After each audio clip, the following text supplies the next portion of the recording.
que eu vou confiar em um Deus que eu não consigo nem ao menos entender?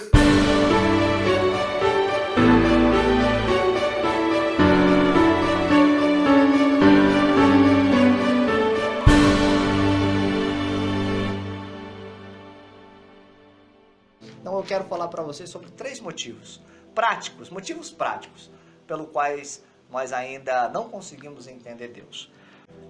O primeiro motivo é porque nós queremos respostas, mas nós não sabemos fazer as perguntas. E isso é um problema sério. Alguns meses atrás eu comecei a trabalhar numa empresa e pediram a minha ajuda num setor que eu não tinha nenhum conhecimento. Embora nós recebêssemos ali alguns consultores semanalmente, eu tinha muitas dúvidas, eu tinha muitas questões, eu tinha as pessoas à disposição para conseguir as respostas, mas eu não sabia o que perguntar, Lucas. Não sei se você já passou por isso. Muitas vezes. Você não sabe como fazer a pergunta ou o que perguntar. E Tiago, capítulo 4, versículo 3, nós temos o apóstolo, ou um dos pais da igreja, Tiago, dizendo: vocês não recebem porque vocês não sabem pedir. Vocês pedem errado. Isso inclui respostas. Nós ainda temos uma mente pequena demais para formular as respostas corretas. Não que Deus não nos dê respostas para as nossas perguntas. As nossas perguntas surgem e Deus dá a resposta. Só que a resposta de Deus é tão maior do que as nossas perguntas, está num tempo tão diferente das nossas perguntas, que a gente não consegue entender a resposta, não é? Eu vou dar um exemplo da minha vida. Quando eu nasci, há alguns anos atrás, não há muitos, mas há alguns anos atrás, eu nasci com uma lesão lábio-palatal, eu nasci com fenda palatina. Eu sei que você também passou por essas questões complexas, nós conversamos muito sobre isso também, mas eu sei que meus pais, eles oraram buscando algumas respostas, não é? Respostas imediatas para clamores desesperados. E Deus muitas vezes ele não tem respostas para clamores desesperados, ou Deus não nos dá respostas imediatistas, porque Deus vive em outro tempo, Deus vive em outra esfera. O que nós estamos vivendo agora e vamos viver amanhã e viver depois de amanhã, na presciência de Deus, na onisciência de Deus, ele já viveu, já aconteceu. Então Deus já sabe, Deus conhece as saídas, Deus conhece os finais. Então Deus tem um tempo sob controle na palma da mão dele e ele não se desespera com o nosso desespero. A nossa pressa não apressa Deus. Embora meus pais estivessem desesperados por uma resposta, a resposta que eles receberam de Deus foi: essa criança que hoje está trazendo para vocês tristeza, um dia vai trazer para vocês alegria. É essa a resposta que você quer receber no momento de desespero? Uma resposta sobre um futuro possível, provável, distante, que você não sabe quando vai chegar, se vai chegar e como vai chegar? Mas essas são as respostas que Deus tem. Por mais complexa que seja a sua pergunta, a resposta de Deus para ela é simples na realidade dele. Só que na nossa, pequena, limitada, de visão limitada, ela não se encaixa. Ela não vem do jeito que a gente gostaria. E quando a resposta vem com uma pergunta? E o André está levantando a questão. E às vezes Deus responde com outra pergunta. Não é? Eu me lembro agora de uma passagem, quando os discípulos chegam em Jesus dizendo, uns estão dizendo que tu és Elias, outros estão dizendo que tu és Moisés, tem gente dizendo que, quem tu és? E aí Jesus responde com uma pergunta, quem vocês dizem que eu sou? E aí os discípulos são levados a se auto-questionarem, buscar uma resposta dentro deles, e aí vem a confirmação, a validação dizendo, tu és Cristo, Filho do Deus vivo. Então Jesus buscou convicção dentro deles, devolvendo a pergunta. Mas eles fizeram a pergunta correta naquela situação.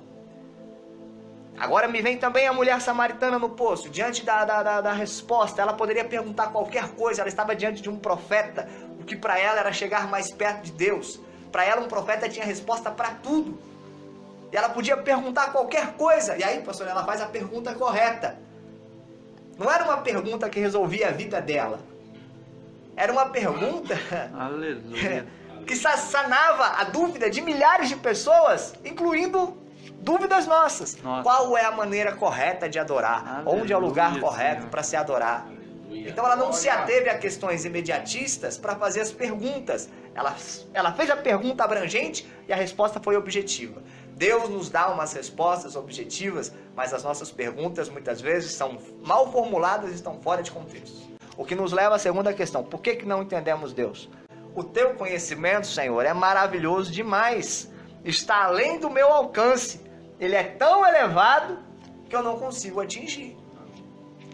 Meu irmão, nós nascemos num mundo regido por regras. Tem regra biológica, tem regra química, tem regra física. Você consegue burlar a matemática? Não, é uma ciência exata. Nós vivemos num mundo de muitas ciências exatas. 2 mais 2 é quanto? 4. 4, você consegue mudar isso? Não. Deus consegue mudar isso? Não. Deus não consegue mudar 4 mais 4 e virar 9, se Deus quiser? Assim? Se ele faz. Porque, irmão, foi ele que criou essas regras. Sabe a lei que o homem estuda, a lei da relatividade, a lei da gravidade? Quem estabeleceu foi Deus. Como o seu corpo funciona, como a sua célula funciona? Deus. Deus estabeleceu essas regras e nós estamos aqui num mundo finito, limitado. Nós enxergamos todas as coisas por este prisma limitado. Irmão, Deus não se atém a nenhuma dessas regras. Deus, ele é o pai da ciência, o patrono, o criador de todas as regras que nós conhecemos, mas essas regras não limitam Deus.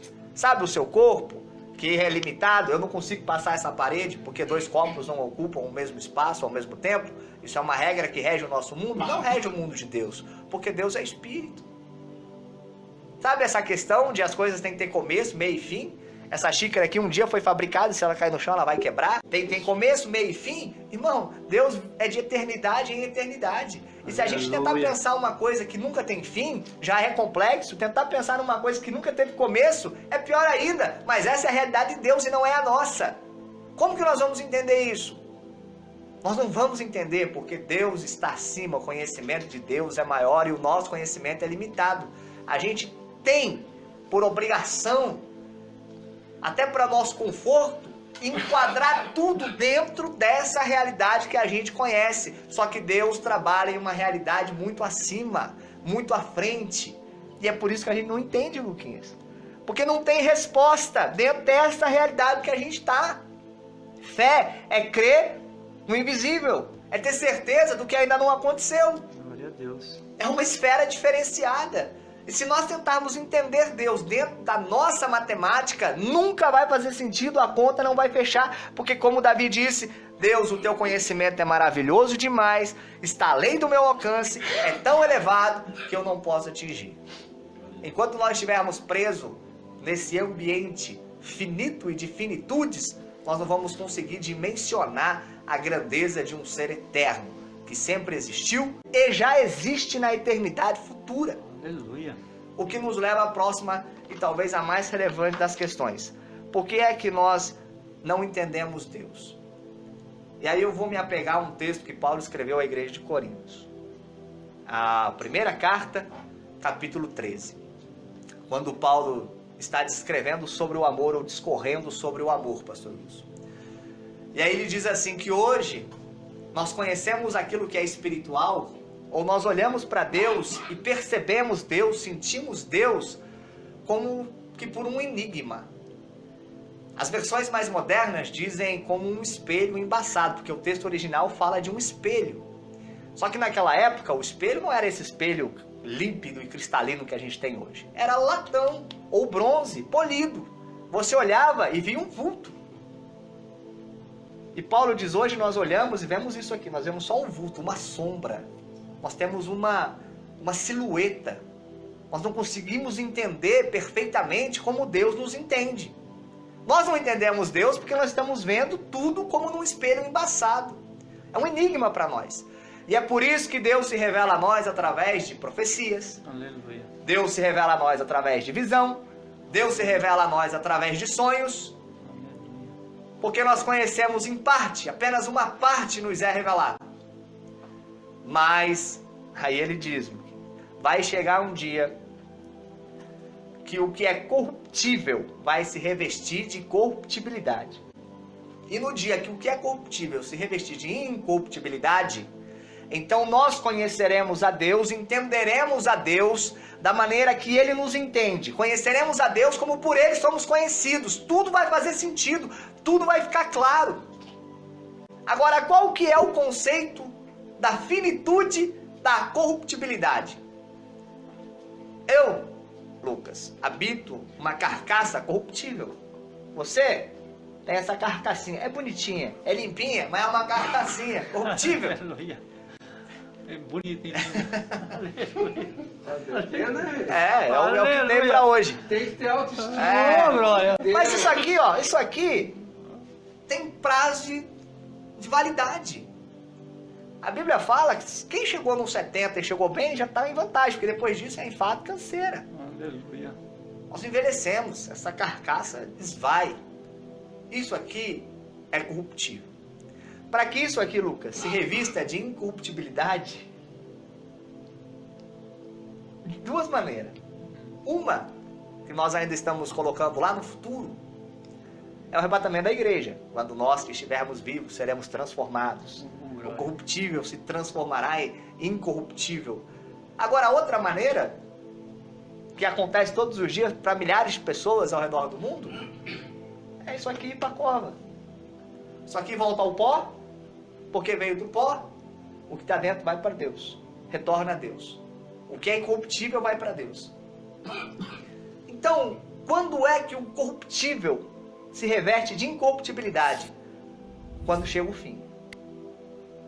Quando acabou a história. Quando o nosso ciclo aqui na Terra se encerrou. Quando essa vida humana encontrar o seu fim, pastor Hudson, o corruptível vai se revestir de incorruptibilidade e os servos de Deus verão a Deus como Ele é, conhecerão a Deus com plenitude e entenderão a Deus como hoje são conhecidos. E aí vem a questão, irmão. Tu ainda não entende, porque tu ainda não chegou no fim. Ainda não é o teu fim. Ainda tem história pela frente. Aleluia. Sabe o que é um filme bom de mistério? Ontem a gente tava vendo aqui um filme bom de mistério. Até falei pra Valquíria, esse é um filme bom de mistério. Até o último minuto do filme, a gente ficou intrigado qual que era o grande desfecho. E no último minuto veio o desfecho que fez, então era isso. Irmão, era isso, agora faz sentido. Vai vir no último minuto, vai vir no fim, vai vir quando o corruptível deixar de existir. E se você ainda não está entendendo, se o teu pensamento ainda é menor que o de Deus, Amém. se as perguntas que você formula, as respostas que você idealiza, ainda não se encaixam com as respostas que Deus dá e com as perguntas que Deus te faz, ainda não chegou o fim dessa vida, ainda tem vida para viver, ainda tem página em branco para ser preenchida, ainda tem história para contar, não é o teu fim, e se não é o teu fim, ainda não vai ter entendimento pleno. Pare de encarar o seu não entendimento como sendo algo nocivo, devastador, algo que joga ao chão a tua fé, ou algo que mata os seus sonhos, e começa a entender que o não entendimento de Deus ainda é uma garantia que você vai viver amanhã. Aleluia. Uma promessa de Deus que ainda não se cumpriu na sua vida é certeza absoluta que amanhã você vai estar vivo. Então começa a enxergar o lado positivo do não entendimento. O não entendimento nos mantém na busca pelo entendimento, nos mantém alerta na estrada, nos mantém focados no céu. Para finalizar, eu me lembro de um profeta chamado Daniel. E esse profeta teve uma série de visões e ele viu coisas que ele não conseguia entender.